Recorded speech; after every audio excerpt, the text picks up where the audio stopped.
In the pyramid, there's lots of chairs in a circle. Yes. What else do you see inside this pyramid? Just the walls. Yes. Looks like there's light coming in from the top. What color light is that? White.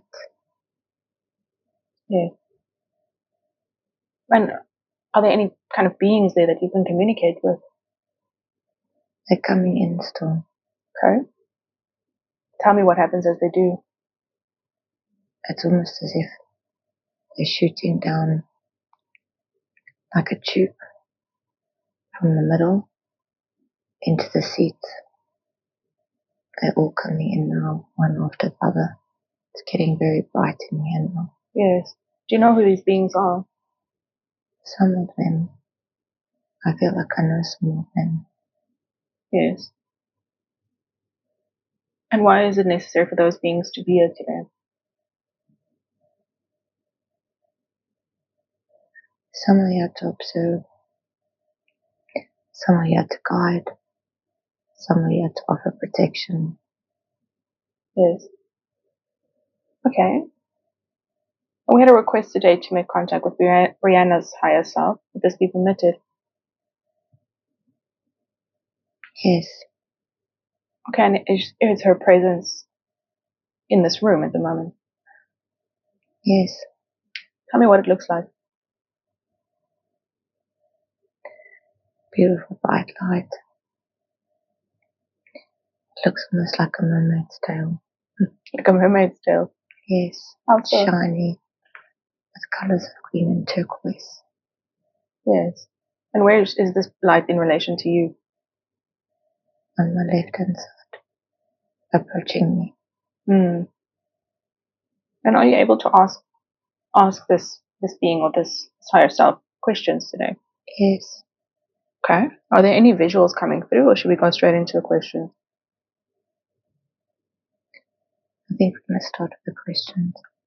Okay, so her first question was about origins. She wants to know what's the name of her home planet, and does her and her mom come from the same home planet?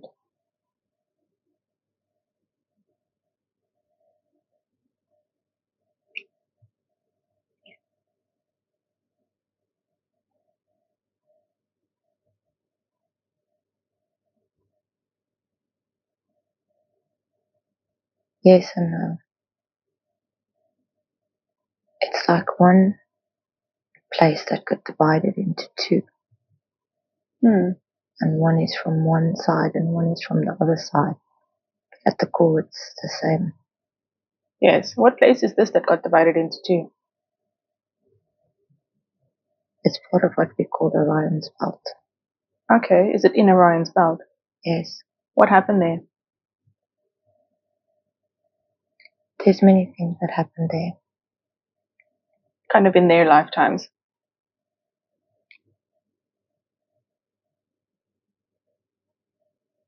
They did not experience the split. They were born into the split. Yes. They were best friends. And were they in contact with each other? Yes. But how could they if the kind of planet had split?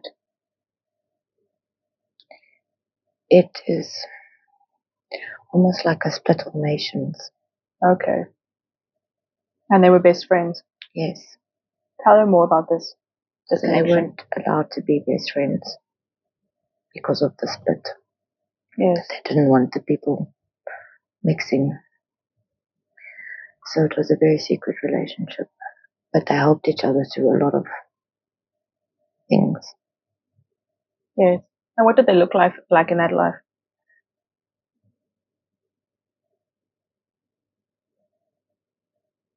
Not like human, but also not.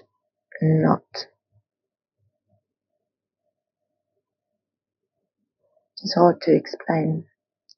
Their eyes were a bit bigger. and noses are a bit smaller. Yes. Tell her more. They're very tall. Yes. What are the name of these beings? There are many names for them. What do the humans call They them? come in various forms and shapes and sizes and colors. Mm-hmm.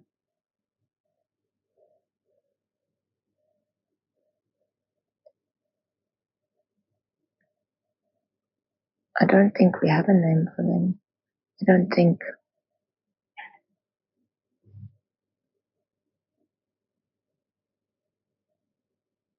Does the planet have a name? They say that they are the descendants from the Greys, as we know them. Okay. And the planet that they're from? Is there a name of it?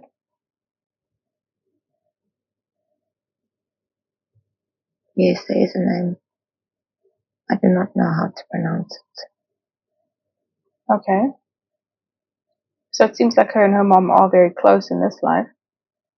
And they have a very strong connection. So did they choose each other in this life? Yes. Based on the connection before? Yes, they chose to come. Yes. Tell her about that. They have a mission in this life, and they chose to help and guide each other. What do they guide each other with? Just daily things, life things, emotional things. The journey of being a human is hard. It is good to have a support. The support is not always easy. It can be challenging sometimes. But that is part of the learning. Yes, and you're saying it was kind of like an unrequited friendship almost in that past life. Yes, that's why their bond is so strong. Yes. Okay, so anything else about that life? Anything she needs to know now about that life, for this life?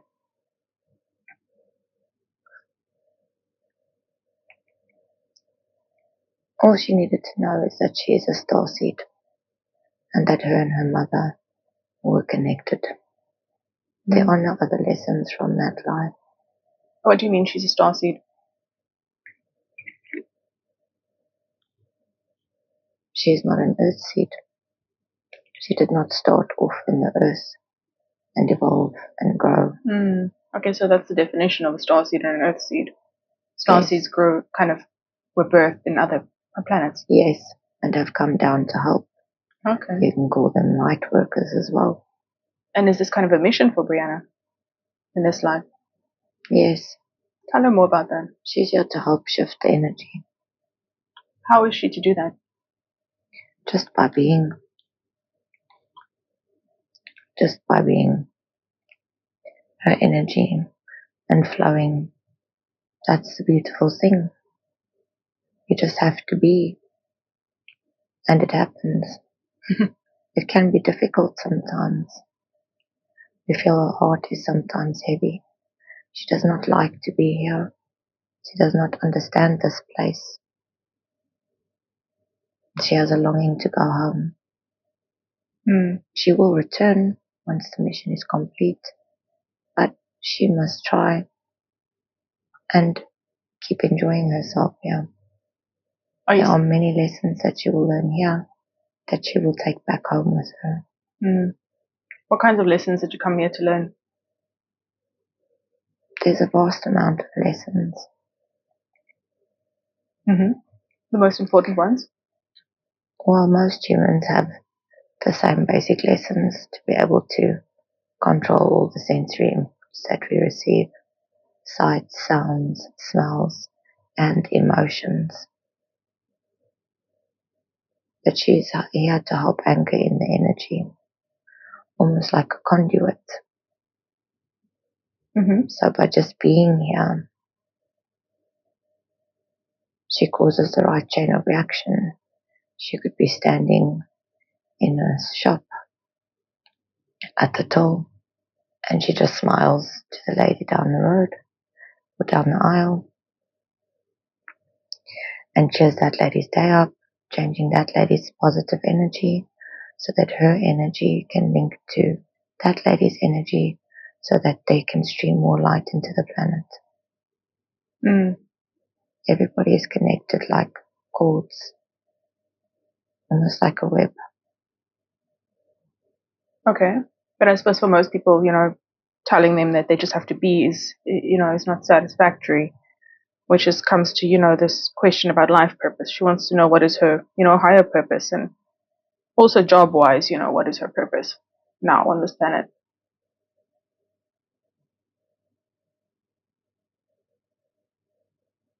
She can be what she wants to be. That is the gift. She needs to find happiness within herself, and then she will know what she wants to do. She needs to do things that are more fulfilling for her. Can you maybe be specific about what kind of, gifts or talent she has?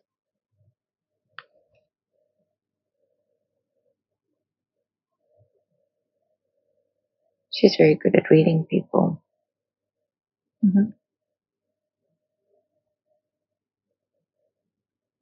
And very empathetic almost.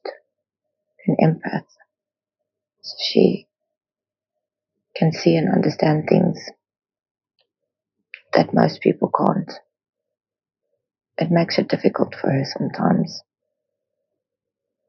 It's almost as if she thinks she's going crazy, but she is not. She has many other skills that she can also unlock, like all humans can. Tell her more about these. Well, she has a very strong mind. She can use her mind to move things. She can use her mind to create things. She is a type of generator. So she brings light into the world, and then it's almost as if she births ideas for the collective, and she somehow changes that energy, creates something out of nothing. Okay. She's a kind of birther of ideas, are you saying? Yeah, she will take the energy and she can read the energy, and then she transmutes it. Ideas is not the exact word we would want to use. We are finding it hard to explain this. There's a lot of facets to it. It's the easiest way for a human to understand.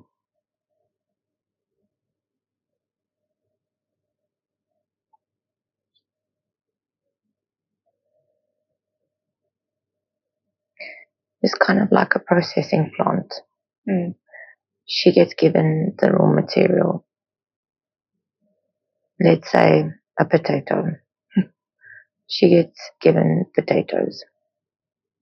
Now, in her factory, she can either turn it into chips, or into mash, or into boiled potatoes. So she gets the potato and it goes through her processing plant, and then she creates something out of it. And then people around her will link up, and they will walk, and they will suddenly get this idea, oh, I need to make mash in this way. And it was actually her that passed the idea on to the other person that needed it for part of their purpose. You could also say it's almost like being a postman. She receives the package, she translates it, she puts it in an envelope, and she posts it to the person that it needs to go. Yes. How can she do that more consciously, I suppose? To kind of, if that has something to do with her purpose, she can do it consciously. And Yes, she can. She will be able to do it more consciously for herself. But the process of how she's bringing the light in and transmuting that energy, it's a very complicated process. The light workers cannot see where that energy is going or what it is doing. as it is better that way, so that they can just get on with doing it. But if she focuses on using that energy and making it strong within herself, she will be able to manifest anything around her. Mm-hmm. She can create anything around her. Okay. She is a creator. And how can she, so if she wanted to create, for instance, I don't know, something like a car, how would she go about doing that in her own kind of unique way? Is to gain control of the mind. Mm-hmm. Once she has control of her mind and her emotions are in sync, meaning there is no self-doubt, she will just simply tell her mind, I want a BMW X5 in light blue. Mm-hmm. And she will not know how she is going to get it or where it is going to come from. She will just know that she has created it and she is waiting for her package to arrive. Okay. And then her package will arrive. Okay, but it seems like, that's quite easy. She can sit, we would say, the telekinesis of moving objects with your mind would be a fun one for her to practice. It is something that she will have control over and can use to assist people in her circumstances without affecting the energy web. What do you Look mean? at things Mm-hmm. and try to move them with your mind. Stare at the glass and tell it to move. We would say lighter things to start off with because it is less energy for the brain to use until you are able to hone the skill. Try and close a gate. Look at the gate and just tell it to close in your mind. Silly little games like that. But how does it work that the mind can actually then close a gate? How does that work? Well, your brain is just a machine whereby energy moves through. Mm-hmm. And you can disperse that energy out of your body. It's the same way healers get the energy in their hands to do the healing. This comes from the eyes. The eyes and the brain are directly linked. Mm-hmm.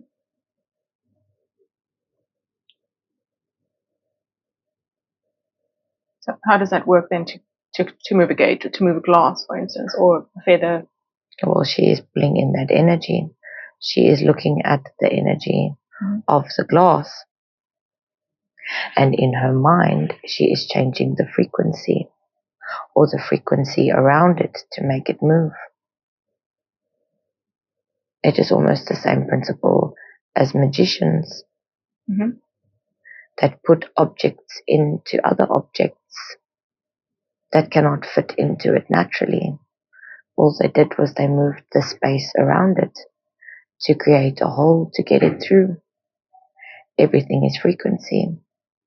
If you play music at a certain volume of frequency in a car, you can make the windows bend and wobble and look like water. You will not believe your eyes. The mind does the same thing. It utilizes the same energy. It draws it in through the eyes and pushes it out through the eyes with the mind controlling it.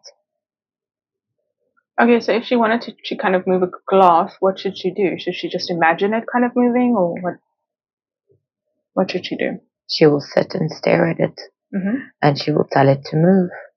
She can imagine it moving, or she can tell it to move. It will be different for different objects. She will need to learn this as she goes. It will make her gift or skill stronger. What happens if she gets... It sounds silly. It sounds tedious.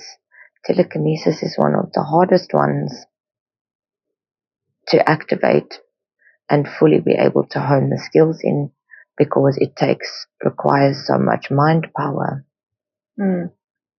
What would happen if she would become discouraged, doing it over and over and it's not working? What should she remember? To then use her emotions. Mm-hmm. Use them, push them into her chakras and push them up into her third eye and try and get a boost of energy through there. Anger will work well for this because it is a strong one.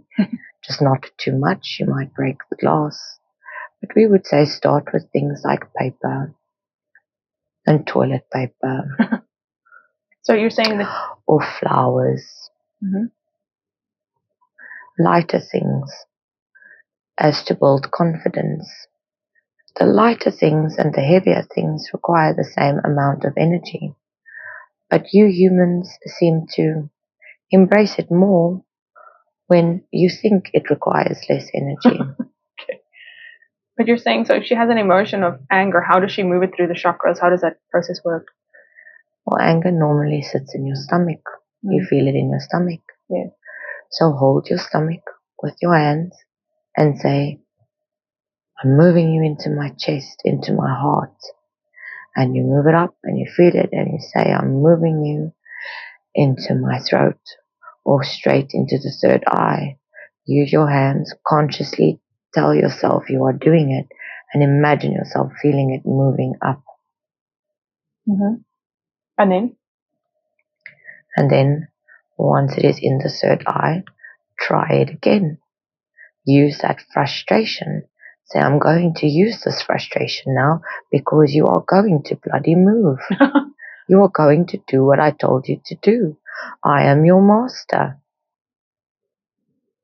And then a blast of energy will come out. Mm.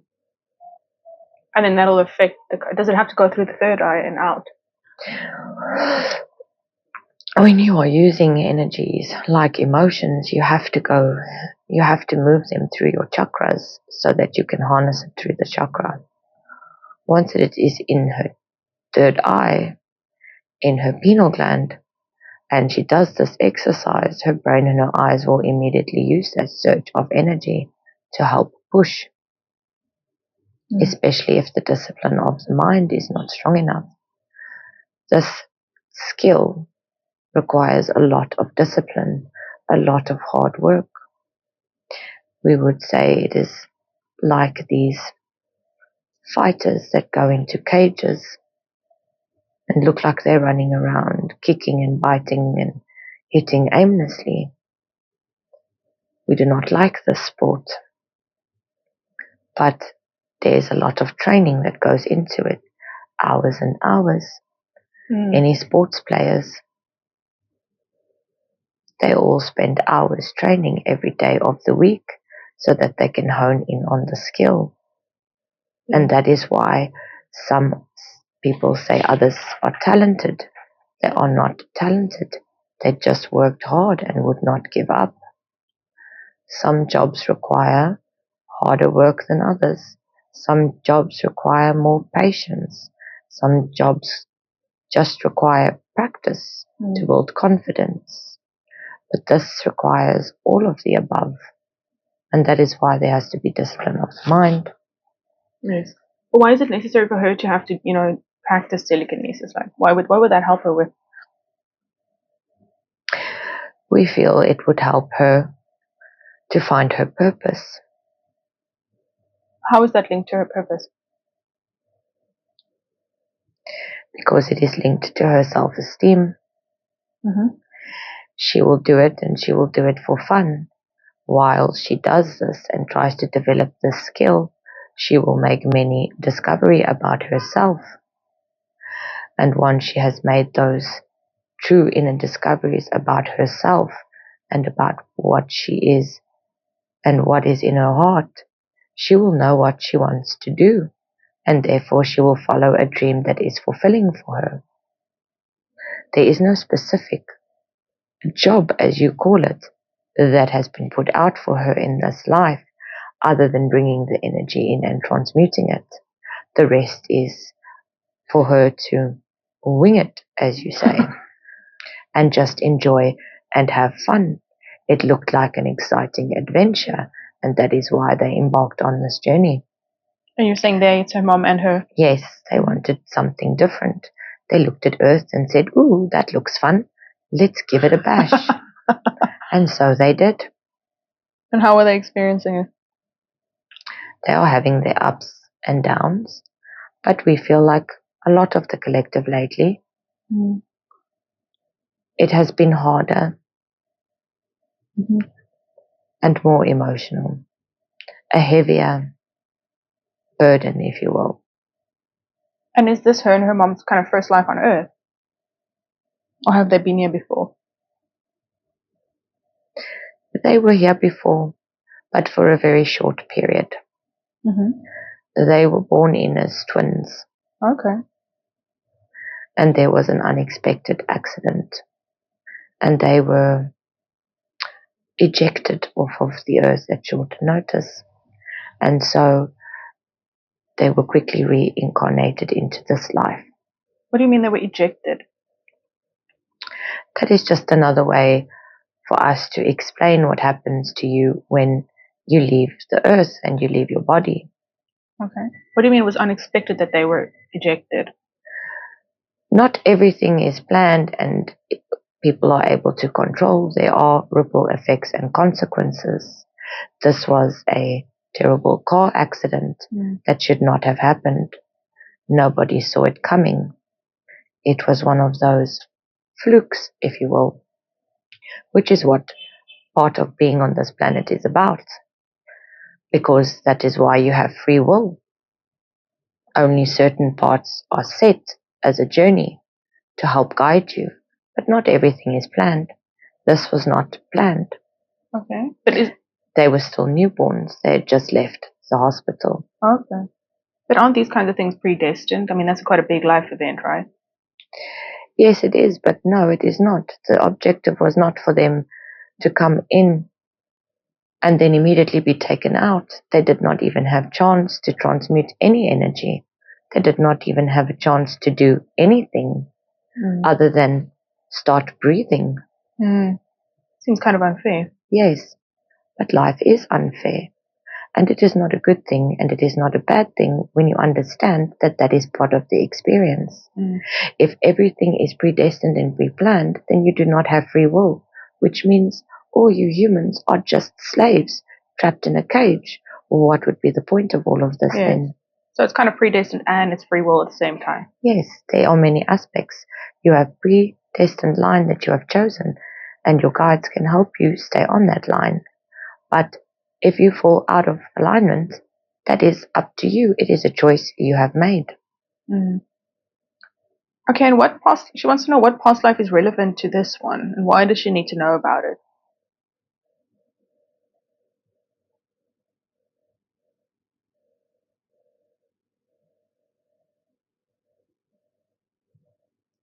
Well, the Earth's past life was not really relevant.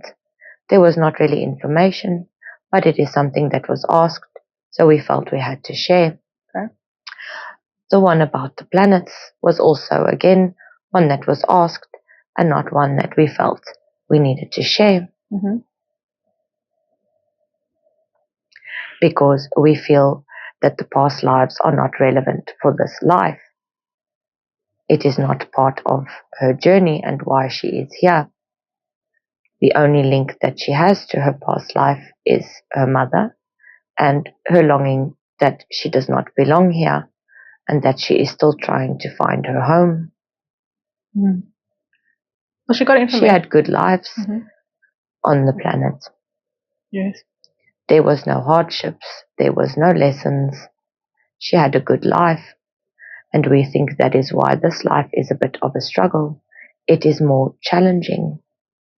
That she is used to a life that is more in sync with the people around you and more in sync with nature. And here she feels completely disconnected. What can she do about that? She must just remember that she is connected and do more things that connect her. Yes, she said she feels quite isolated because she lives in a small town, kind of in the middle of very kind of, remote state. How can she connect better with others? Well, it is not necessarily for her to connect with other people per se. It is a period of isolation, like the hermit, if you will, a period of self-discovery. That is why she has ended up there. It is to find herself. There are no distractions. We would say just try to connect with nature more. Yes. Well, she does have quite a strong affinity, her and her mom, for animals. Yes. Can you tell her more about that?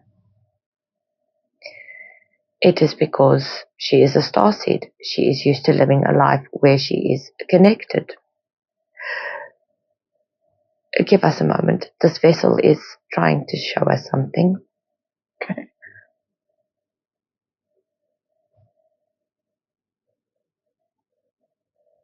She says we must tell you Avatar.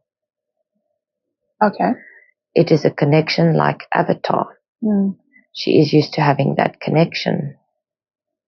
She feels it more strongly with the animals in this life because animals are living and breathing in the same way humans can, so it is easier to pick up on their energy. It is more difficult for her to find those lines with nature, but they will both serve her well. Even just by trying to have fresh flowers in the house more regularly will also go a long way to helping her feel connected again. Once she is connected to the things around her, she will be able to use her mind effectively as well. Because as we said, it is about the energy coming in through the eyes and being pushed through the eyes. Being able to see the energy and understand the energy so that you can move the energy and tell the energy what to do. Okay, so you're saying in this life she was very connected to nature, almost like Avatar, where everything was connected, right? In her previous life, yes. In the stars, yes. Okay, and because of that, she and her mom now have this strong affinity, strong heartfelt connection with animals, almost seeing animals in the same degree as humans. Yes, because they can be connected to the energy frequently more easily, which is something that is very familiar to them. Yes. Anything else she needs to know about her connection with animals? That it is why her heart chakra is open despite all the challenges. They are helping her to stay connected, to feel love and happiness. So the animals are helping her keep her heart chakra open? Yes. Okay.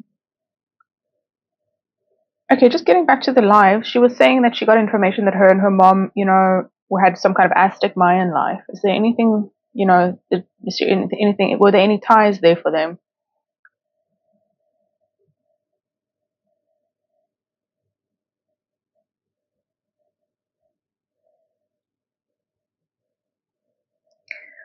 They are not seeing any connections to that life or to those lives or that era. But that energy is the same energy. They understood the energy and were connected the same way her and her mom were connected. And that is why it feels like there is a connection now, because it is physically on this planet. It existed. It is a lot harder for the mind to understand that you have this connection from a life in the stars. Okay, so with the life in the stars, there was a similar kind of connection or place with the same energy. Yes, the energy was the same. They did not look the same. They did not do the same types of rituals, but they did rituals for the same purposes. They used the same energy. So the energy is very familiar. It is like the animals. Okay, and just getting back to also her, her purpose. She said she has, she feels like she's meant to do energy healing. She has level 2 Reiki, but she seems to develop her own technique with colors. So how can she, That is the telekinesis. She is not healing with her hands. It is not that she cannot heal, but she is doing it with her mind because she is a generator. So she is literally looking at that energy, she is perceiving it in colors, and she is going, oh, I do not like this brown color, you need to be red. And she commands it to be red. She has manifested it that way. That is why we say she is a generator that transmutes energy. She can understand and read the energy. All these skills are coming from her mind, from the telekinesis. Okay, so does she, she said she has many interests, so much she wants to do. For instance, she loves animals and metaphysics, but she starts projects she doesn't complete. For instance, herbalism, she didn't feel right, and she didn't complete the course. Yes, it is her curiosity, because this is her first tangible life on this earth. Everything is a new experience. Yes. And so she is like a curious cat that wants to know everything and wants to try everything, which is part of her self-discovery and her journey. That is part of her learning who she is and what she wants to do. That is the fun of why she is here. That is how she wanted it. She wanted to be able to just experience anything and everything and then forge and create her own path, because she is a leader, not a follower. But does she need to be more decisive and choose something and kind of go with it, or is it fine for her to kind of test, and see what she likes? Follow her heart. Test and see what she likes. That is part of the journey. She will not know what it is she really wants to do that brings her joy if she does not go through all of this. Okay. But is there anything else that, that she has a strong affinity for, something that she's very talented at naturally that she can focus on? She has a talent for many things that she can focus on. She just does not believe in herself. We would say she is good with people. And that people are good. The animals are good as well. The herbalism is good as well, because it all makes her feel connected. But at the end of the day, she needs to pick the one that makes her most connected. The problem is, today it's this, and tomorrow it's that, because it's all about the emotion. Once she starts getting discipline of the mind and uses the emotions through her chakra, she will have a clearer path forward, and then she will know without a doubt what she wants to do. There are so many delectable things for her to do. There are so many prospects. It is utterly exciting for us, and we cannot wait to see which one she picks, because this is all free will. It is all for her to decide, and we were all on this journey with her. Okay, so what does she need to do to prepare for or be aware of in 2025?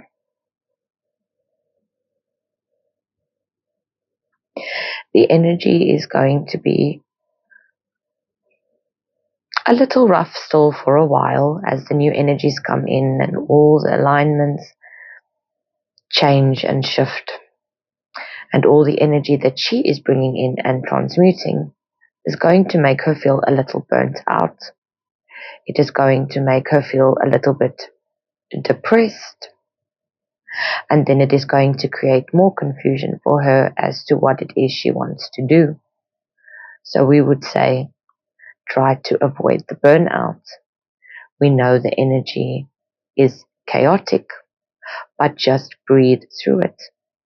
Just trust that the solutions are there, and it may seem hectic now, but it is not as hectic as what it could have been if we were not on this timeline. Once we move out of this, it is going to be utter bliss until the end of the year. We can see she is on a good path. She just needs to find herself so that she can pick which path out of the three that is presenting themselves to her she wants to take. They all lead to the same place. It's just different scenery. The one is the beach road, the one is a mountain road, and one is a city road. But they all take her where she needs to go. So it is really just about what it is that she wants in that moment, living in the moment and not in the future.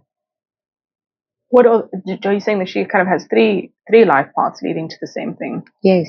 Can you tell her about those 3 life paths?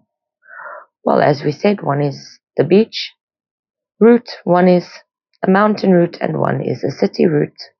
It is 3 things that she has been contemplating, that she is feeling torn between, that she wants to do and is indecisive about. But it doesn't matter which one she takes, she will get where she needs to go. It's about which one feels more fulfilling in the moment, because that is what we are wanting for her, is fulfillment. She is here to have as many experiences and try as many things as she possibly can. That is part of the experience that she chose, or the condition, if you will, for coming to help transmute the energy. So what is her mother's path is a bit more decided, a bit more structured, but she is a bit more of a structured personality. But we cannot get into that now. We can just say the one had a picked path and the one did not. She is the one that did not. It is really, the world is her oyster. It is really just for her to decide what is the most fulfilling for her in the moment. And what is the end destination for her? Is total fulfillment. She will get where she is going.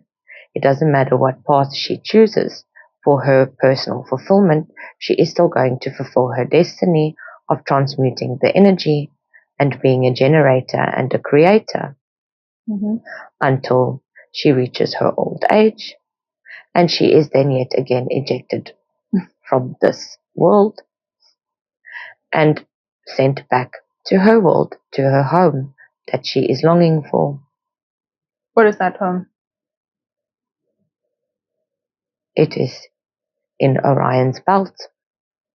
We are part of the star constellations. It is a very small star. Okay. We do not know if you humans have even discovered us yet. Yes. Do you have anything else you'd like to tell her about that civilization? It is a beautiful place. Everybody is in harmony. Nobody has any ill will. Everybody just works together effortlessly. It is everything that she is feeling she wants here, and she can't understand why she can't have it here. Is because she had it there, and she will have it again, but this experience is different, and she must just understand that she is here to experience. So just experience freely without judgment. And you're saying that civilization is kind of like a gray being? The closest way to describe us is in that form, yes. But we are not exactly like that. We look a lot like the creatures on your Avatar movie, just slightly different.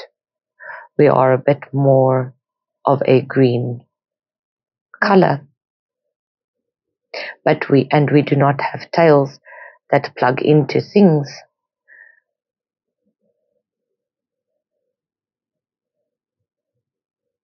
The vessel was trying to help us explain it better, but we have asked that the vessel step aside because it is interrupting the link. Okay. Our eyes are slightly bigger and our noses are slightly smaller, but we still have hair. We look like it might be scales on us, but it is not quite scales. We are more in the humanoid shape, but also in a grey shape, if you will, sort of like a mix in between. Okay. And does she have a name in that existence? Ashwa. And her mom's name?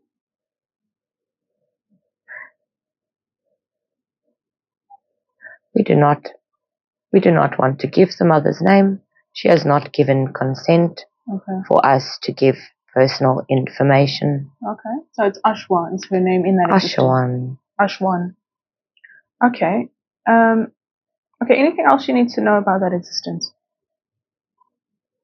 Seems there wasn't much polarity, not much contrast as we have on this planet. No, it is very peaceful. It is, as you would say, bland, coming from all your tastes and sounds and experiences. Yeah. Earth is truly one of a kind.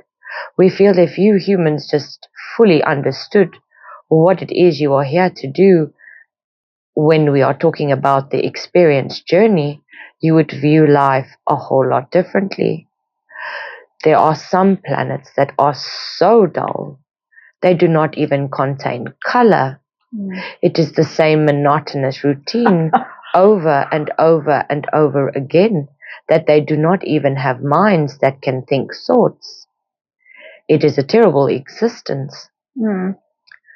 So this planet is very diverse.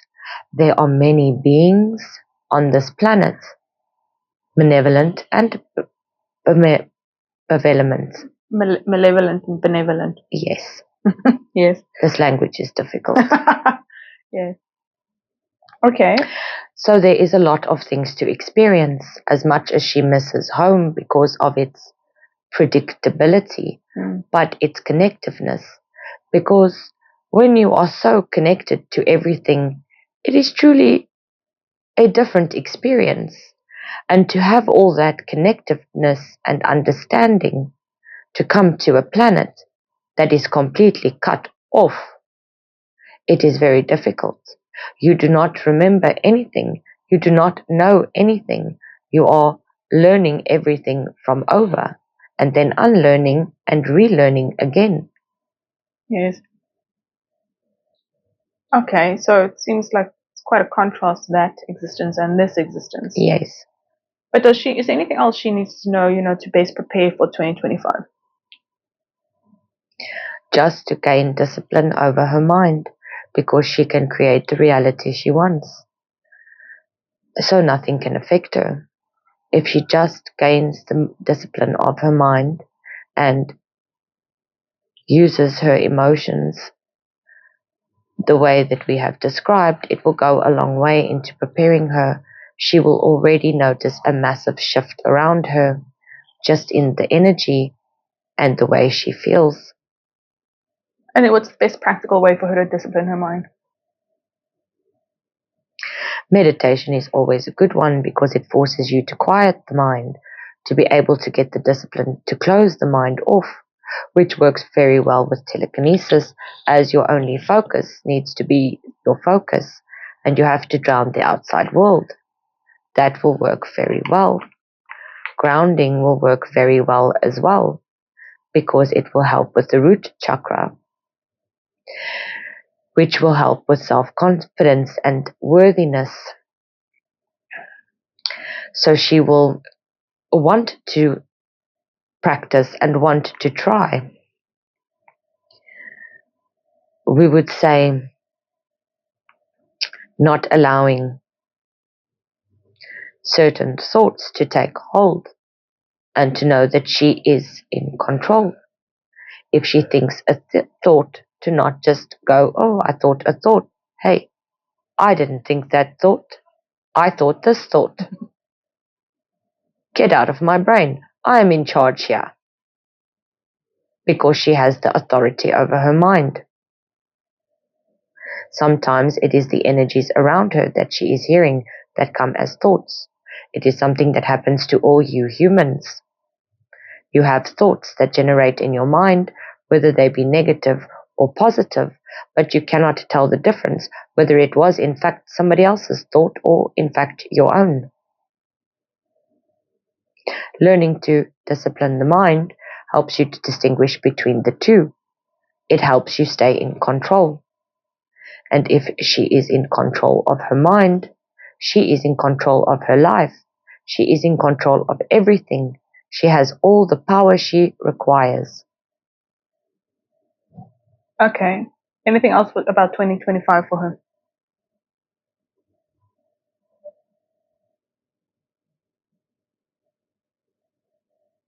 Don't worry about your bread and butter. You will get it. Okay. It is going to be stressful, but you are going to get it. Okay, and who are her guides? She says she feels them, but she has no actual, experience with them. And then what are their roles in guiding her? There are many guides that come in to assist us in different parts of our lives. At this moment, Archangel Michael is one of the dominant ones that has been helping and offering a lot of protection. He has been very active with a lot of humans right now. She has other guides like her grandfather from the planet. He is with her all the time. He is also guiding her. He is the most familiar one that she feels around her. He will sometimes leave random smells for her in the house. It is like a game. She thinks she is going crazy, but it is in fact him. What kind of smells? It is different every time. It could be foul smelling, it could be sweet smelling, but it will always just be at the most random times. As to create confusion, it is just a little naughty game. That's from her grandfather in the life in Orion, right? Yes. Okay. And did they have quite a strong bond? Yes, they did. She loved him very dearly. And what did he guide her with? He guides her with everyday life, but as you could tell from the story with the smells, he is trying to get her to embrace the lighter side of life. It is something that he helped her with in her previous life. She would get very serious about her best friend and the issues that they faced in their friendship, not actually being allowed to be seen together. And he would always try to get her to see the light side of life. He is there to try and help her to lighten up, remember to smile, to bring the joy. And what did he say about them being She has her grandmother from this life, her mother's mother, who is also a guide. She bounces between the two women. She is here to offer wisdom in times that they need it. She is with them, closely with them, when they are feeling sad or depressed. And why was the nations torn in that life where the friends were separated? It was a cultural difference that was too big to overcome and threatened the peace. Their ways of connectedness is not the same, and so there was a lot of arguments about whose way is the right way. The Galactic Federation decided to put an end to the argument and therefore divided them and ruled that they will not mix with each other as to avoid conflict or war in future, because preserving the placid life, or as you will, the boring life, is very important to us. But it is no longer like that now. We have evolved. We mix now. We know better now. That was just in the beginning stages when people were still scared. Well, not that we are people, but I think you know what we mean. Yes, we know. Okay, but you're saying that life, I thought the existence there was not much, very polarized. It wasn't much polarization. Was that threatening that non-polarized Yes, it was state? threatening the non-polarization. Okay. And it is important to preserve that polarization. Now there is a new agreement. There has been a way to keep the polarization while embracing both sides of connectedness without judgment, which is how it should be. Yes. We are just one of the lucky stars that did not have to break out in war and have terrible things happen in order to learn the lesson. All we needed was separation from each other to realize that we did not want to be separate, like the two best friends. They were the first of that energy of not wanting to be separate and teaching people to coexist. Okay, so you're saying they're different, but they embrace the differences and they integrate them. Yes. Okay. Okay, are there any other guides for her that she needs to know about what, they guide her with?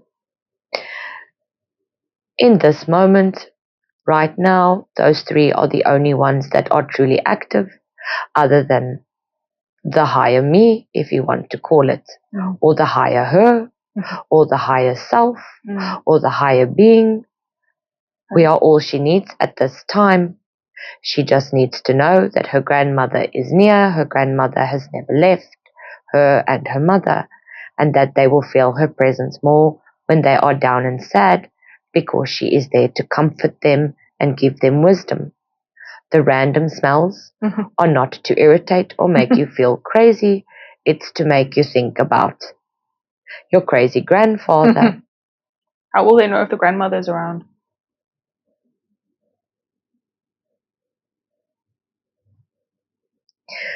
They will know. They already know. They suspect, but they doubt, but they are right. They know. That is when she is there. So they just kind of feel it inside, or they can feel it around them. They can just feel her presence. Okay. Because at the end of the day, it is her energy and her essence. Okay. And Michael, you're saying, is just there as a protective role, right? Yes. He is there with her at the moment, helping her with protection, helping her to find herself. And what would she need to be protected from? Everybody needs some sort of protecting, especially when the energies are chaotic and in turmoil. It is a shield, if you will, for she is a light worker, of course. All light workers need to be protected, especially when the energy is chaotic, for we are trying to keep the energy clean. We do not want it to get the line to get corrupted, if you will. Are you saying the line back to kind of source or higher selves? Or? We did not hear. Repeat the question. Well, you're saying the lines get corrupted, right? So are you saying the lines back to source, or what do you mean the lines? Well, we mean between us and our humans. Okay. If there is too much negative charge, we cannot connect to them. The energy becomes too dense for us to move through. In order to guide them, they cut us off. Okay. Michael is offering protection, and he's helping to block off the energies for most of the light workers that are struggling with that energy. The energy only affects certain light workers in certain areas because of their frequencies. So we would say at this time it is the light workers that are the generators, the ones that are the transmuters of energy, that are needing the protection the most, so that they do not get cut off from their divine self, because the job has become hard and so the emotion has taken over. It is discouraging and disheartening, and a lot of people are wanting to give up. A lot of people are upset and are looking to us to ask why this is happening, but they do not understand that this was the best option. Otherwise, the world would currently be in a world war, using bombs on each other, and the planet will be in disarray. This is the last bit of chaos that we need to move through in order to stabilize the timeline. And you're saying we're in a kind of safe timeline, right? It's a kind of preferred timeline without the wars. Yes, we are on a preferred timeline. It is not the highest timeline of us. We are not there yet, but we are moving in that direction. We are jumping timelines in the right direction. It is very confusing for you humans because you are jumping through multiple timelines daily and you do not realize it. That is why there is so much emotions. You could wake up on your highest timeline, and by the time you go to bed, you are on your lowest, and you did not do anything to cause this jump. It is just the way that the energies are overlapping and crisscrossing at the moment that there is this back and forth jump. Once the dust settles, if you will, then this energy will settle too, and everybody is going to feel a little bit more stable and grounded, less as if the world is on your shoulders. More or less, when will that happen this year? Because I know a lot of people just can't handle this year. It's only been about a month or two and it's too much already. Well, it is already going to slowly start milding out now with the new planetary shifts and moving into Pisces season. It is going to bring a much needed break to some, but not to all. But if we will have to take into account the planet as a whole, we would say mid-year, things will really start feeling normal again, and there will be a new path and a new way, and everybody will know where they are going. They will not feel as if they are in a spinning wheel and not knowing what direction they are in. Okay. Just briefly explain how we're moving into Pisces and not Aquarius, because as we understand it, we're going into the age of Aquarius. Well, you have the age of Aquarius, but you also have your monthly signs, do you not? You have your planetary alignments, like your retrogrades. That is also creating a lot of conflict, because it is one big mechanical part with lots of little mechanical parts. We would say it is like an engine. The engine cannot run smoothly if it does not have oil and water and fuel, for example. And we are now upgrading the fuel system because we are now wanting a new fuel system. So that is creating changes. But we are not changing the engine. So we are not changing the age, but there are other things that are happening in between that will also affect a lot of people. You have your water signs and your fire signs and your earth signs and your air signs for a reason. They will all individually get affected differently. It is a very intricate system. What we mean is that right now there is a lot of energy shifting. And as soon as we move out of Aquarius, if you will, for lack of a better way to explain it without overcomplicating, it will get better now as we move into the next phase. And so forth and so forth and so forth, just through our monthly constellations or your monthly constellations. Okay.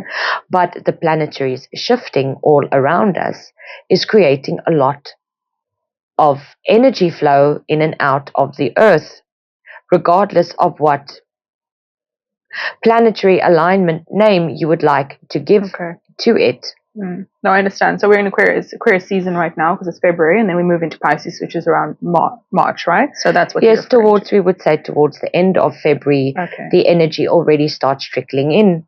But one must also remember, your time and the universe's time is different. So the energy might come in sooner, it might come in later, it might drip in casually throughout the year. Sometimes these things are also not predictable because of the constant timelines that are shifting. That is why we do not like to go into the future too much, because things are constantly changing. But for now, there is a lot of relief coming. There are some alignments that are shifting and changing that will bring a breath of fresh air to the planet and ease off some of the tension. It is going to be a good year for everybody. We just need to get through the first 3 months. Okay, and just for Brianna, she wants to know where should she be living going forward. So she's in Oklahoma now, but where's the best place for her to live? You know, what environment is best for her energy? And she sees she's drawn to places outside of the USA. Maybe some subtropical. She thinks the USA is a bit toxic. Is there any information about that? Well, we could say that everywhere on the planet at the moment is toxic. It is hard to say. we would say that there is a reason why she is in the United States. Things are not easily aligning for her just yet to move away there. Even though she has free will and she can do it, she has not done it because she is holding herself back. We would say there are still places there that she is going to explore before she decides where she wants to be. But if we follow the line, she will end up somewhere in the Mediterranean. She is not going to enjoy the hot, humid weather in the tropical areas. She will experience it, but she will not like it. And so she will settle for a in-between. There are many options for her, and we cannot say which one she will choose. We can just show which line she is following at the moment. Okay. And why Mediterranean specifically? Because the weather will be more to her liking. It will not be overly humid and overly hot and sticky, but it will not be too dry, and it will not be too cold in the winter.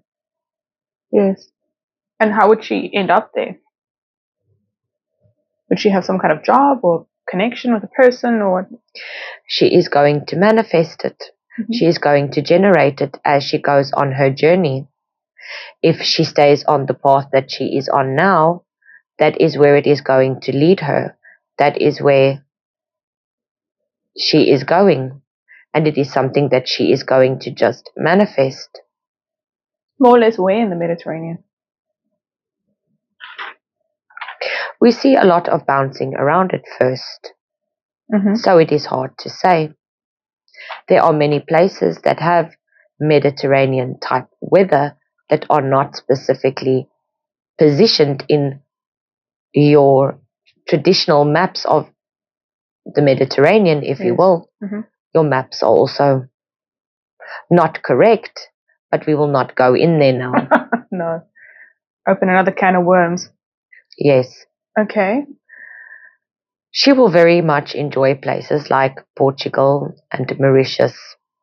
I think anyone would enjoy those places. They seem quite idyllic food-wise and climate-wise. They do, but not everybody likes the Mediterranean weather. Some people enjoy the very hot, humid, sticky weather. Some people enjoy the desert weather. It is a nice destination. There is many destinations on this planet that is beautiful to go to. But it is about what will work best for you. We can also see that there is a possible line for her to visit Sedona in the United States before she leaves the United States. Why Sedona? There is a lot of energy points there. And if she follows her path, her telekinesis will redirect her or direct her there. Almost like a map, she will be drawn to it because of the energy centers that are there, and it will help her to unlock parts of herself. Okay. But how will her telepathy lead her there? Are you saying the practices she'll be doing as a result of the telepathy will lead her, connected with those people, places, and things? Yes, her curiosity and the path that she is on now is going to lead her there. And what should she do once she's there? She will know. We feel it has a lot to do with the Indian culture, which is linked to the Aztec culture, which will draw her there. And as their energies are the same, well, it can only be beneficial for her. And why is she in Oklahoma now? It is just somewhere where she needed to be to help move the energy through with the grids and the light work while we were doing all this work on the planet to try and redirect the timelines this way. That was an unfortunate circumstance. She was the closest. And so life had to align to get her there to fill that position. That is also why it is not fulfilling, and she has never really settled in, if you will, and always felt like she is searching for home because she just did not remember that she was only there to do a job. But the job is over now and her energy is needed elsewhere. But her energy will now be used where she wants to have it used. She is now on a free contract, if you will, and that is why we say there is no set path. She is here to create and pave a way of her own that is truly unique. She is here to experience as much as she possibly can. That is what she hungers for. More or less, when can she look forward to, moving? We would say early next year. Once the dust starts settling this year, the second half of the year is going to be a good year.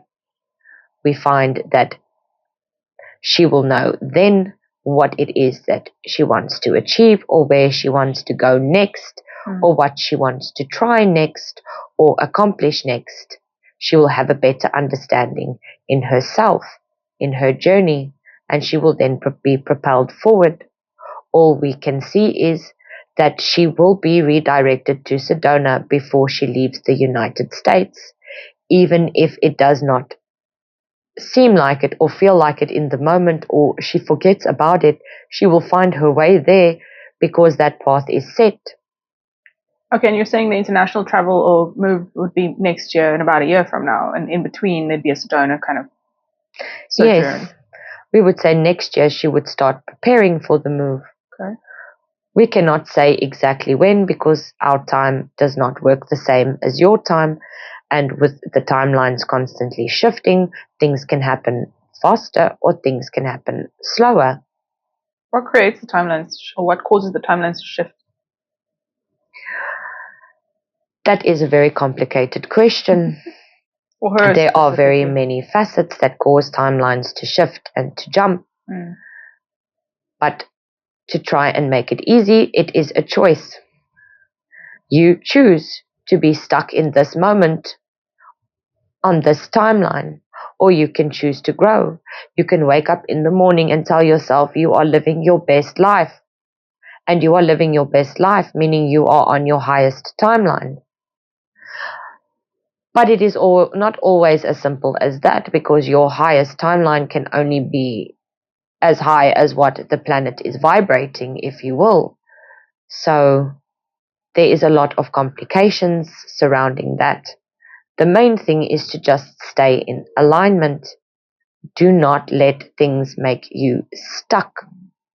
Do not get trapped in your emotions or in anger. Do not get trapped in circumstances around you, because energy takes time to trickle in. A lot of humans struggle with this concept with manifestation because they believe I manifested money and it's 3 months later and I still don't have money.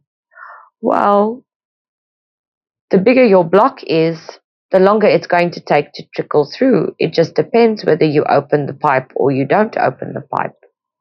And so it's all about staying in alignment. For her, it is easy. It is just discipline of the mind. That is all she needs to do. Her timelines are not higher timelines or lesser timelines. They are timelines of experiences. They all lead the same way. They all end at the same goal, because that is how she wanted it. That was her contract, if you will. She wanted to be able to have this experience and pave a new way and make new directions. So she just needs to discipline her mind and believe in herself more. Has she ever been abducted? She has no reason to think so. She's just curious, She wants to know, is she being visited or watched? We knew this one was coming up. How so? She has not been abducted, but we did try to show ourselves to her, hoping that it will help her remember. Unfortunately, that was not what was achieved. There was more one of fear and confusion, and she has been set back slightly as not wanting to let it go, and we have just been wanting her to let it go and forget about it. But we did not load her in a spaceship and take her anywhere, but we did show ourselves to her. When you say yourselves, are you talking about her star family in the Orions? Yes. Okay. So what happened? How? Well, she is connected there. Mm-hmm.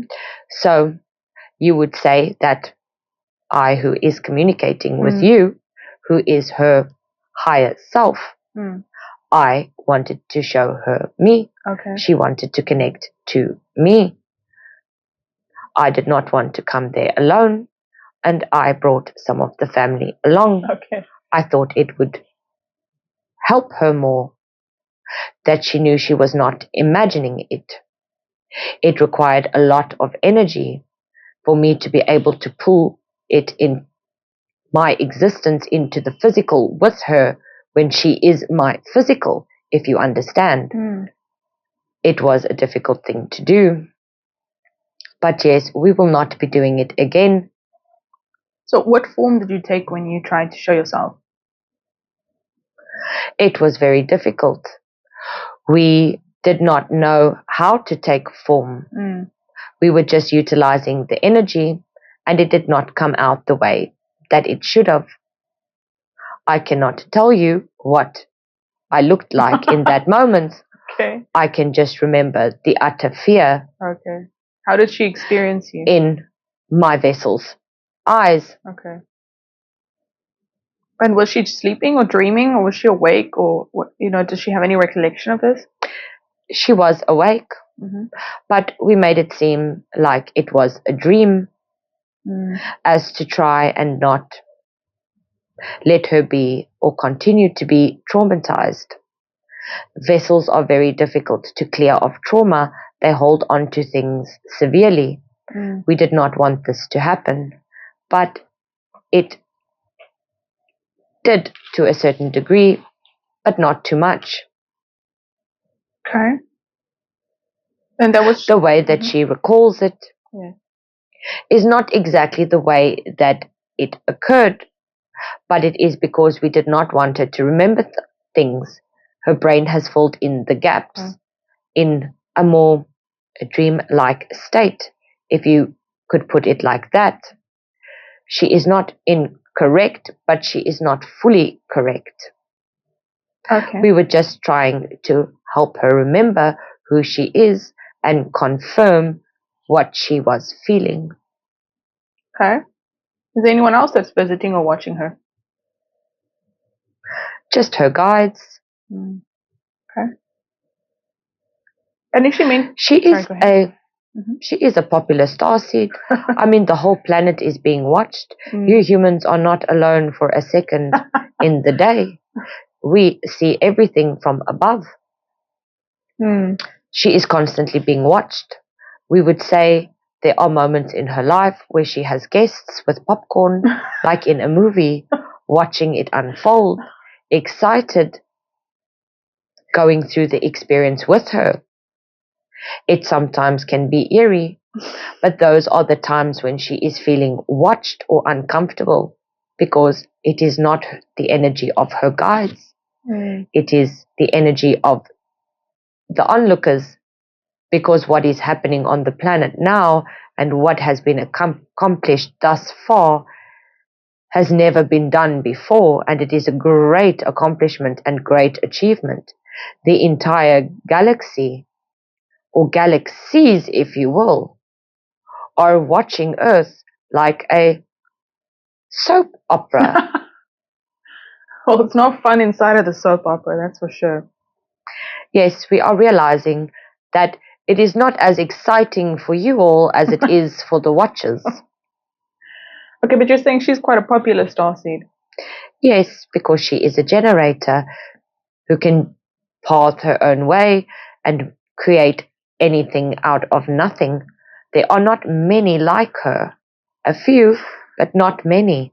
And so she is what we would call a ascended master. How so? Because there are beings on this planet that are doing ordinary work like light workers, but you have other work to do as well, and you have other capabilities or other knowledge that you are bringing to the earth at the same time. You humans refer to them as ascended masters. We would not call them that. We would just say she is very skilled, and therefore the ones that are wanting to have her skills are watching and learning from her here on earth, if you will. But how does that make her ascended master? Because she is one of the few that can do what she does. She can create things out of nothing. She can create energy out of absolutely nothing. There are not many on this planet that can do that and have that skill and can transmute energy the way that she can. And that is why we would say she is how you would refer to as a ascended master. She is a master at that skill, and she is here to use that skill on the planet and teach others how to use the skill. And when we say you guys are here to teach others to use the skill, we do not just mean humans. We mean everybody that is watching. It is almost like classes, if you will. So how can she then consciously, being a generator, use or I suppose, generate this energy and then use it and teach how to use it? How can she do that? Well, by doing the practices that we mentioned earlier. That is how she will strengthen her connection. And she will have her own twist on it, just like she does with the colors. The colors is just a way for her to differentiate between the energies because she is still teaching herself. Okay. And is she meant to have children? She says she does want them, but she wants to know is there a higher purpose in her having children? And can you tell, if so, can you tell her more of their energy? We would say because nothing for her is predestined to that degree and that it is fully up to choice. It is up to her whether she wants to have children or not, whether she wants to seed her energy, because that is essentially what you are doing when you breed. You are seeding your energy. You are giving a part of yourself in a different form. And if she is wanting to pass that over to another being, and allow somebody else to use the vessel to do work on the planet, it is her choice. We do not know if she will find fulfillment through that. Why not?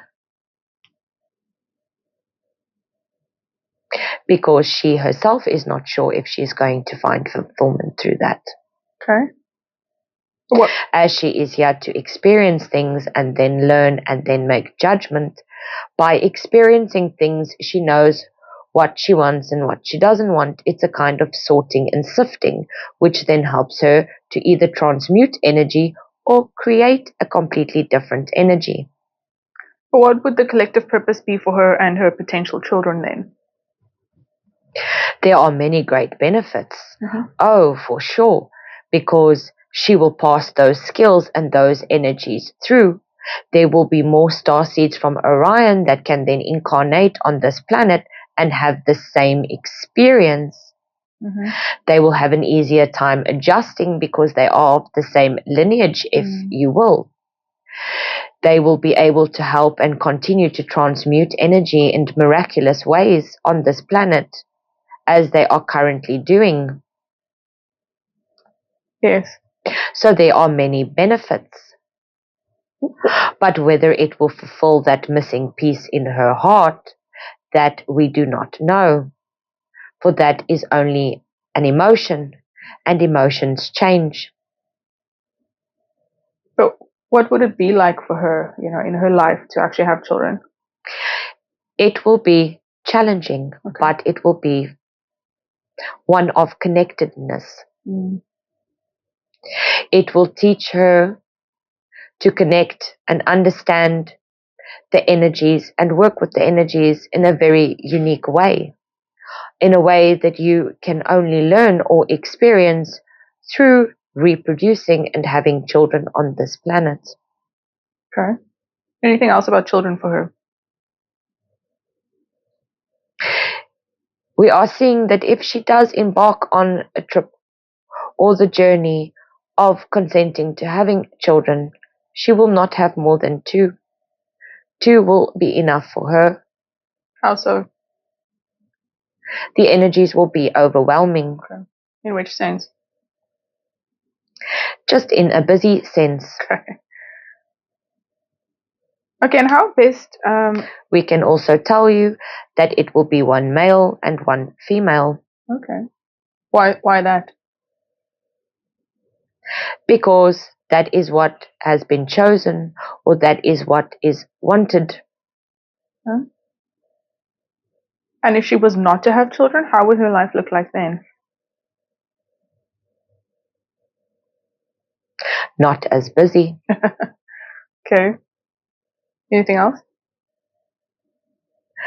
We find that without children, she might find times where she will feel a bit lonely or disconnected. Yeah. Whereas with the children, she is going to be praying for some loneliness and disconnectedness.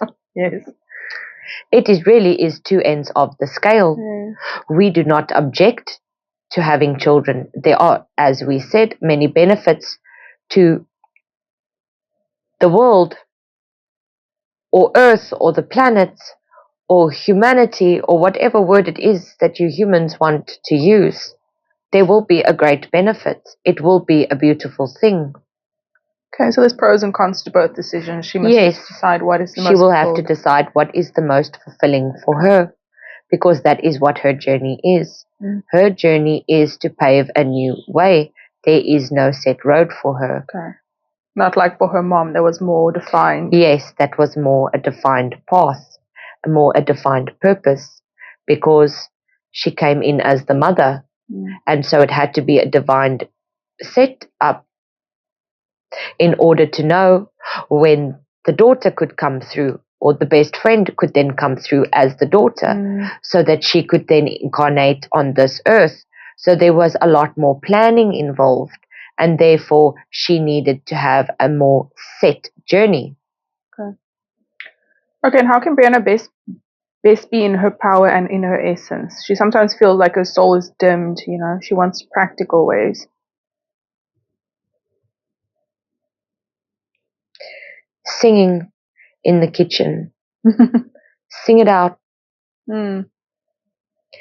Music has a very unique way of either disrupting one's vibration or improving one's vibration. Finding music to suit her mood, we find would help. If you are feeling angry, maybe play an angry song, vent it out, and then immediately switch to more cheerful, positive songs. Yes. But we would say just be silly. Just sing and dance in the kitchen like nobody is watching. We are always watching, but nobody else is watching. So have fun with it. Enjoy the lighter side of life. You are allowing circumstances to dim your light. And as a light worker, that is not what we want. That is also why Michael is doing a lot of work and trying to help protect her, as the other energies are overwhelming, and it is also creating that problem. Taking long baths and just relaxing the mind and the soul. You have to feed your light. You have to self-care.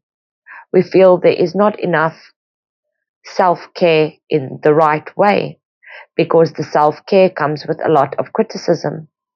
We do not believe that looking in the mirror and criticizing certain areas on the face and on the body is conducive to helping your light to shine. Love yourself. You are perfect the way you are. Okay, anything else she can do to brighten her light when it's become dim? Feed her curiosities. Things that she's curious about, that bring her excitement. That will help as well. Sometimes just a nap. Sometimes her light is dimmed because of that burnout we were referring to. And all she needs is just to self-care and take a nap. A cry and a nap can go a long way. We also find that a lot of the times this is happening during certain cycle periods of her cycle. And to just be aware of that and make certain dietary changes. We would like to add a bit more fiber and some greens, especially beans. What kind of beans?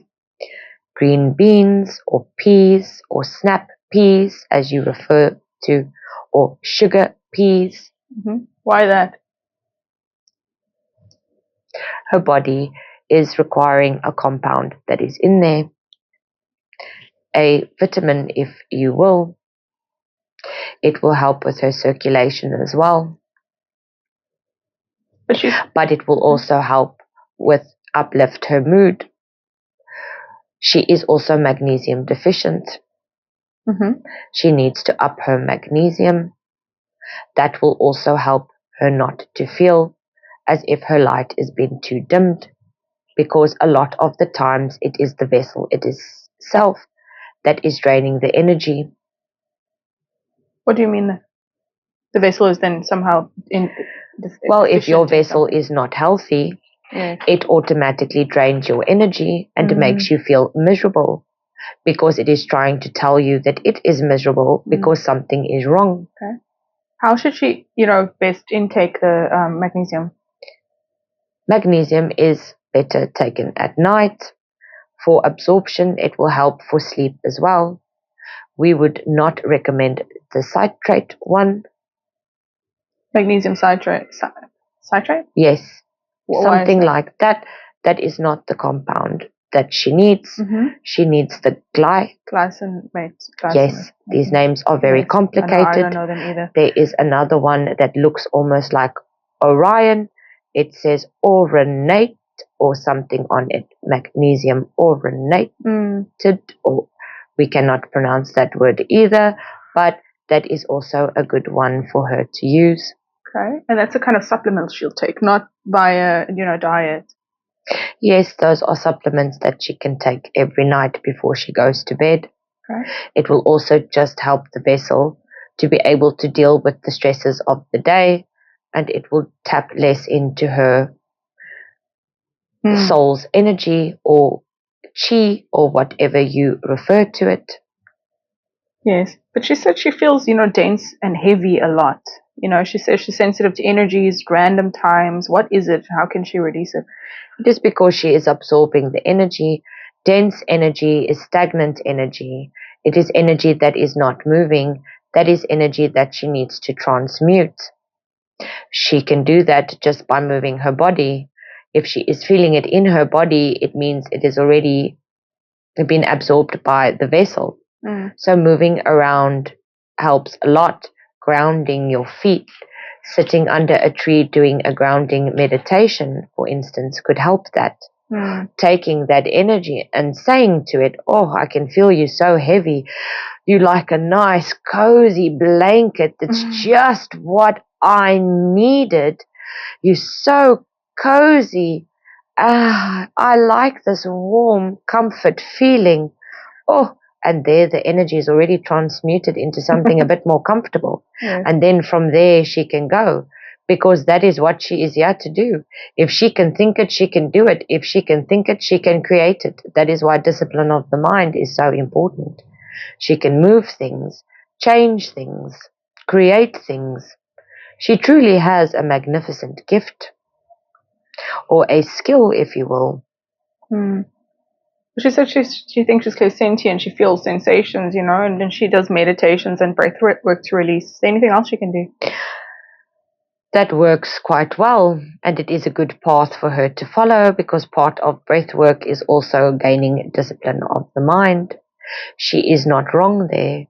Because of the power of her mind and because of her history of connectedness, she is connected to everything. She is able to see the energy, smell the energy, feel the energy, hear the energy on a level that the average human cannot at this time access. Anything else she can do about these dense energies she feels in her body?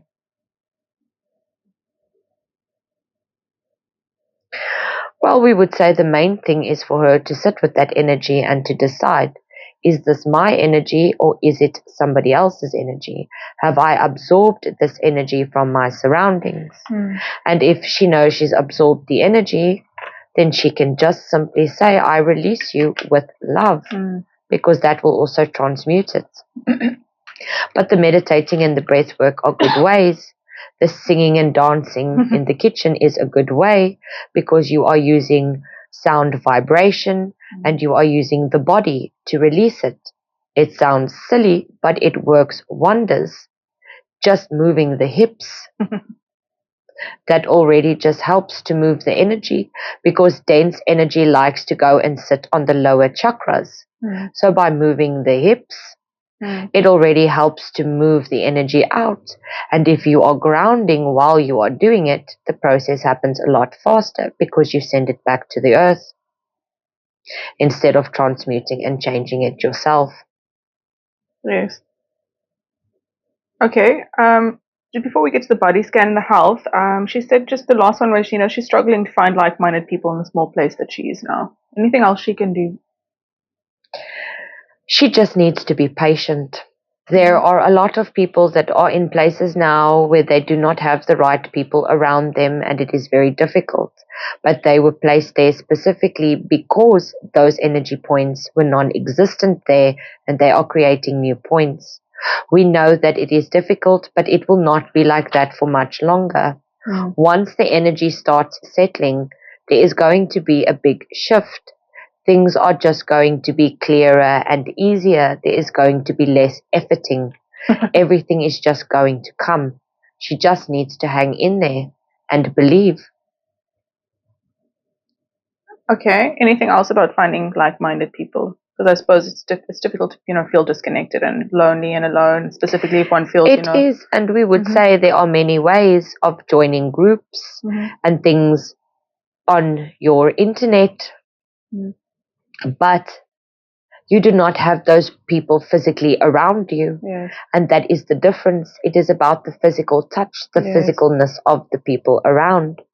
So it is a difficult one, but it is almost over. And it was not a punishment.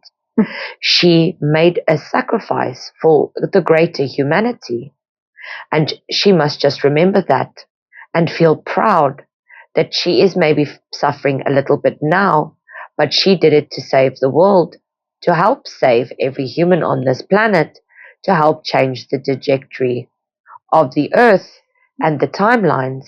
It is a magnificent thing that she did. And unfortunately, she has to have sacrificed where she is now, but things are already aligning and changing. She just needs to not keep herself stuck there. Okay, what can she do to prevent that? Well, as we said, the discipline of the mind, let the curiosity carry on, do things that fulfill you, so that you are not stuck and do not create the energy to become stagnant yourself, because you are in a bad space, feeling the feelings that you are feeling. It is very difficult for you humans to do your jobs the way that you should when feelings are involved. We are not always understanding this, but we are also learning that it is very difficult and that sometimes you need to have more clarity. But she just needs to know things are shifting and things are changing, and she just needs to hold on. It will not be like this for longer. Before the end of the year, she is going to start finding her tribe. People are already starting to be attracted to her, and she is going to start feeling a pull and an attraction like a magnet towards certain places, which will then put her in connection with the people that she needs to be with. And so the flow will start. So can you please do a body scan and find out if there's anything in her body that's out of balance?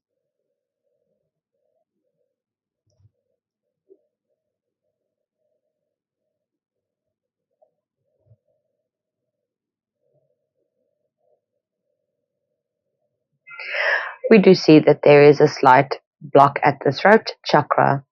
It is also just stagnant energy from not being able to express herself the way that she has wanted to. We are clearing that energy now to let it flow. Thank you. What can she do on her part to encourage that to flow as well?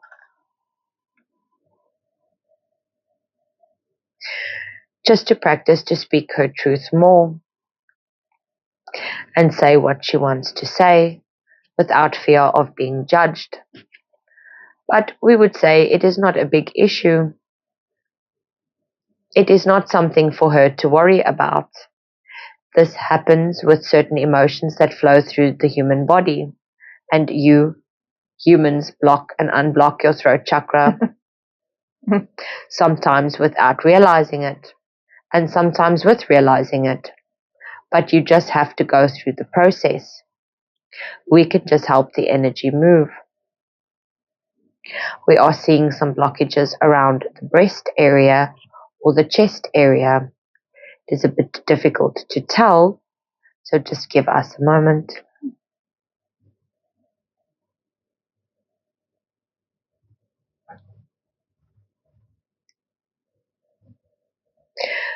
We feel there is a tightness in the chest or in the breast area.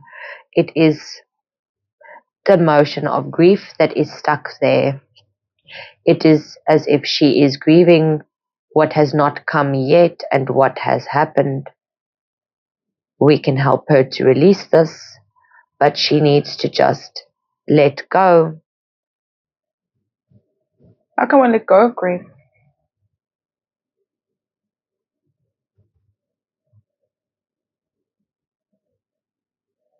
Sorry, we were just clearing the energy. Yes, thank you. Grief is not an easy one to always let go of because it affects the brain and the physical body as if you are experiencing physical pain. But you cannot allow yourself to dwell on it. If you have discipline of the mind, you are not thinking about all the things that you feel you have lost, and therefore you are grieving and stuck looking back. Okay. Okay, but that's cleared for her. Sometimes you need to just have acceptance. Sometimes a situation just sucks. There is nothing you can do about it. As much control as we have on this planet, we have none at all because of the free will. So some things happen that really truly just are a coincidence. It is about accepting that and saying it is what it is. And trying to move on and not being stuck there. But we have helped to release it. She should feel some lightness in the body in the next day or two as the energy starts moving, because it also would have weighed her down slightly. Okay. Anything else in her body that's out of balance?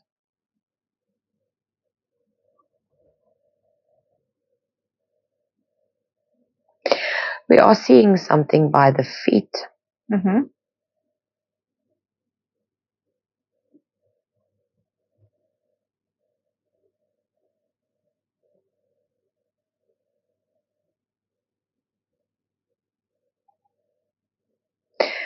It is almost like fiery feet.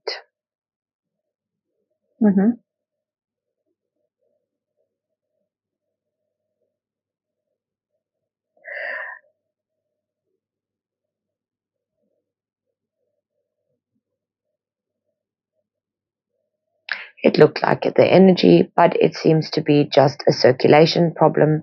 She needs to move around a bit more, elevate the legs whenever she can to help with circulation a little bit. The limbs behind the knees are struggling slightly. Okay, so she needs to move around more. Move around more, yes, and elevate her feet when she can to help the limbs behind the knees drain a bit better. Okay. There are not big issues there yet, but there is some slight burning sensations that arise every now and again, or some pains behind the knees. It is from that.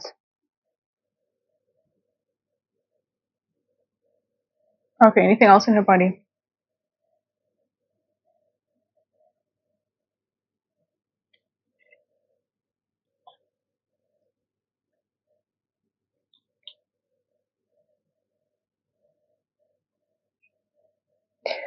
We are seeing many things. There is a lot of energy moving around here.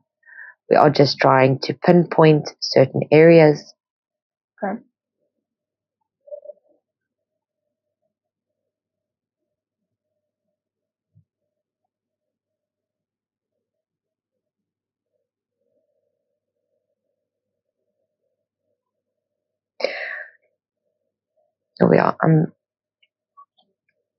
We are seeing that there is issues with some organs.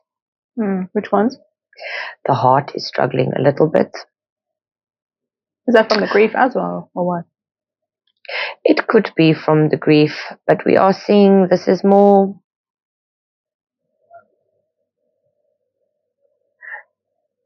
a bit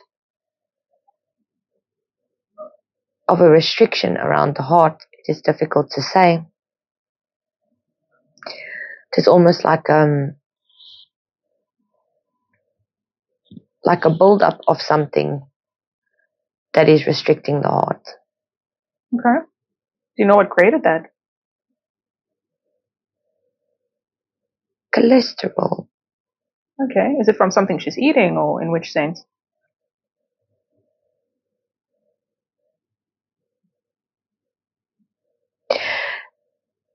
It looks like it's a lot of factors. It's emotional, environmental, and diet-wise. Where she is in the world, there are a lot of chemicals in the foods. It's not always easy to find foods that are not full of chemicals or true foods, because a lot of foods are not true foods.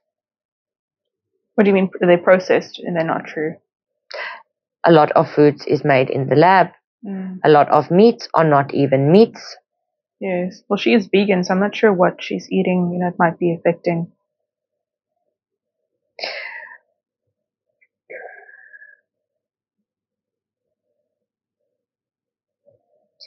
I'm just seeing chemicals. Okay. It could maybe be the chemicals that they are spraying on maybe a certain type of fruit that she eats often. Okay. So what can she do to not, have these issues with the heart?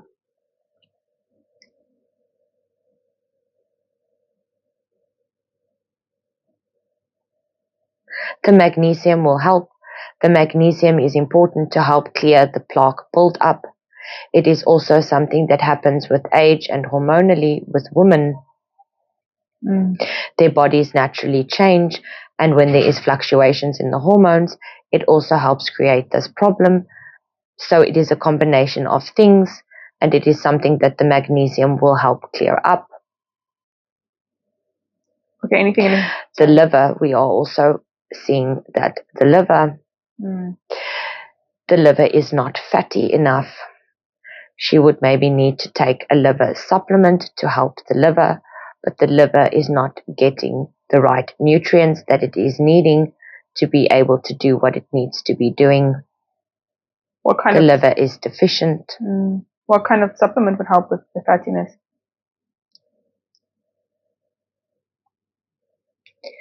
I do not know if it will make the liver fatter, because I'm just being shown a skinny liver. But I'm being shown things like milk thistle will help.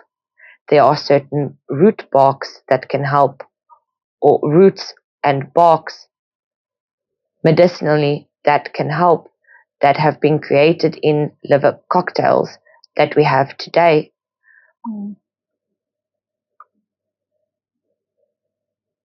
An oil pack?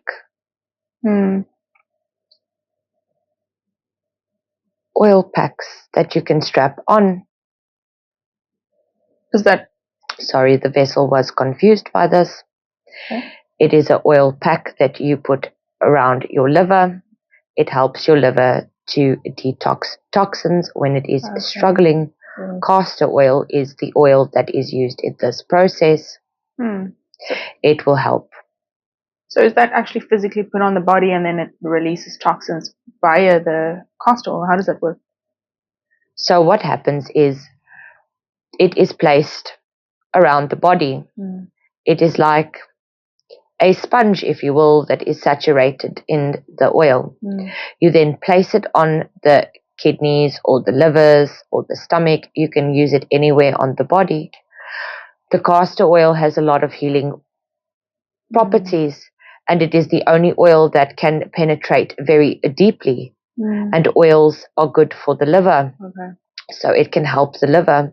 The liver is struggling with the toxins. It is the toxins from the foods. I would say the pesticides and the chemicals. Even if the foods are organic, it does not mean they do not contain the chemicals, because the earth's soils are already saturated. That is part of the work and the mass cleansing that is happening energetically on the planet. That is why there are people that are doing projects where they are now turning plastic into fuel, diesel and petrols for your vehicles as part of the mass cleanup. We do not want to go too much into that now, but we are saying liver supplements will be good. It will go a long way. It's also going to help the body deal with the energies better and feel less heavy and weighed down. Okay, anything else in her body?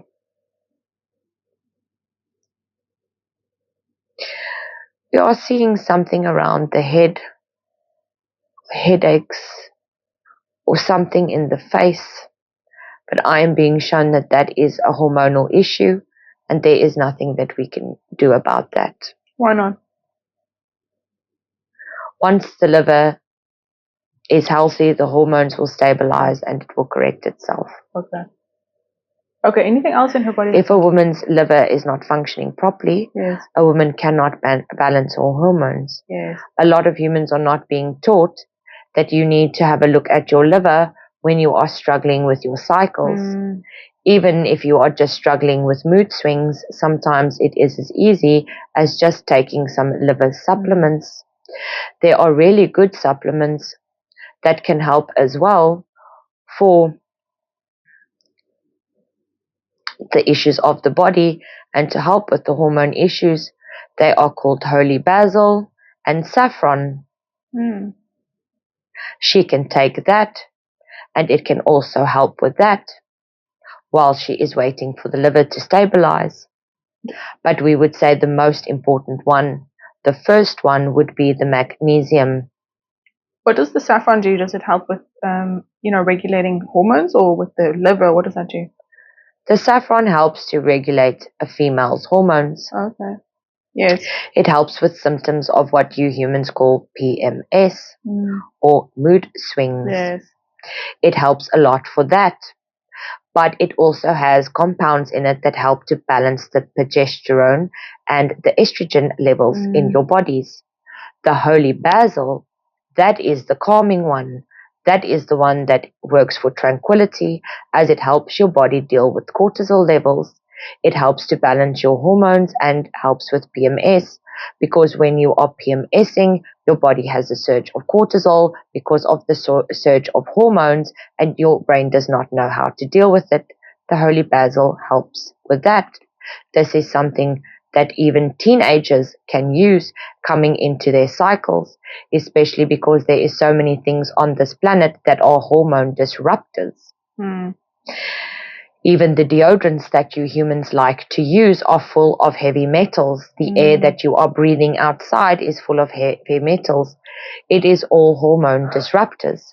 So saffron and holy basil for any female household, from a teenager starting their cycle until a woman that is in their menopause, we would say is a very good one to have. Yes, makes sense, because when I was in Iran, they told me that, because saffron is from Iran in that area, and they said the best thing for PMS is saffron tea. So you take a couple of those strands and you put them under water, and it gets golden, and you drink it and you actually feel euphoric afterwards. Yes, and if you combine that with holy basil, well, it's not called holy basil for no reason. So it works really well, because the holy basil, if you want to get a bit more into the anatomy, works on your adrenal glands in your body, and that is why that one works so well as well.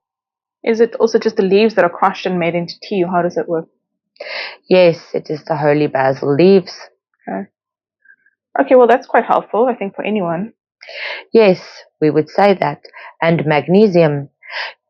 Women only experience pain in their cycle when they are magnesium deficient and zinc deficient. So if you are experiencing cramping, you need magnesium and zinc. It will relieve it almost immediately. Your uterus is a muscle. It goes into a spasm. If you are magnesium deficient and you get a cramp or a spasm in your foot, you know how painful that is. Now when your body is trying to shed and it does not have enough magnesium for the uterus when it is contracting, it goes into that spasm, and that is why it is debilitating and so painful. That's very interesting. Okay, anything else for Brianna today regarding her health or her body? More water. But try to find a better quality water. We know it is hard, but that will also be beneficial. It will help you to stay hydrated for longer. Or using Celtic salt to help get the maximum out of the water that you are currently using will also go a long way. People with her skill use a lot of energy. Energy comes from water. Your body is made up of water. It vibrates. And so by doing this work, it is important for her to keep herself hydrated. Yes. So are you saying just put some of the Celtic salt in the water? On your tongue. Okay. Let it dissolve. Take a sip. Swish it around. It then becomes sweet. Your muscles are then absorbing it through your saliva ducts. And then you can drink your water after it. What does that do? Drinking a lot of water does not hydrate you. You do not have the minerals in your water that you are supposed to have. So it does not go into your tissue and your muscles. The Celtic salt helps for that. We would have suggested Himalaya salt, but recently Himalaya salt has become just as contaminated with plastics as the other salts. And so we would say the Celtic salt for that is the best. Okay, anything else for her body and her health? Not that we can pick up on today, unless there is something specific she would like us to address for her. No, she just had the dense feelings, the only thing she was referring to. Yes, we think a lot of that will be resolved now with the shifting of the energy and just by making those small changes, especially with the magnesium. Okay, and why did Brianna need this session today? To gain a deeper understanding of who she is. She has been wondering and not being able to confirm or know what the truth is and what the truth is not. Could drive one's mind in circles and take you off track. We are hoping that this will inspire her so that she can find herself, so that she can rest easy and have the belief and the confidence that she knows what she knows and to just forge her own path unapologetically. Do you have any last messages for her today? You are loved and you are not alone. We know that it has been tough and it has been lonely, but it was what was required. Things will change. You will see. Hang in there. And how will she be different after the session? She will feel lighter. She will have a deeper understanding.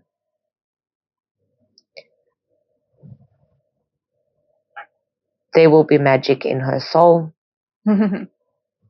Some things might be hard for her to digest, but for all you humans, sometimes you hear things and you think it is criticism, but it is not. It is just our way of trying to show you what it is that you are wanting. Okay, any other messages for her today?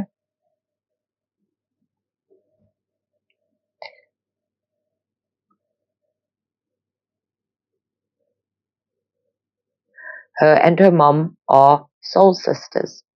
They will always be this way. She can have confidence to know that when her mom leaves this planet, her mom will be waiting for her before they embark on their next life journey. Is that what soul sisters are? They're always kind of around each other. Yes. There's many names. You get many different types of twin flames. So we would say they are a type of twin flame. But we feel they are more like soul sisters. Their souls are deeply connected. Their souls work together in unison, kind of like sisters would. That is why they wanted to be sisters and twin sisters, in fact, when they came through their first life. Unfortunately, it did not work out the way that we wanted to, and this was the adjustment that was made. But they have done wonderful. If it is a twin flame, not the same kind of soul split in two, that's not what you're referring to here. No, that's not what we are referring to here. That's why we are saying there are many different forms of twin flames. Okay. A lot of the information you humans have are incorrect. Some of it was correct for the old Earth energy, but new Earth energy has new rules. So there are subtle differences in certain things, but they are not one soul that is split. They are just two souls that are so intertwined and connected with each other that they do not want to be apart. Okay. And are they then apart in some lives just to gain some independence, or are they always around each other? Well, this is their first life off of their planet. So that is yet to be seen. They wanted to come in as twins. That's how close they wanted to be. It was already a big change or shift for them to have the distance of mother and daughter, making it difficult to be the best friends that they were previously. So what they choose next, or what we choose next, we do not know yet. Okay, beautiful. Anything else for her today? No. Okay, are we complete today?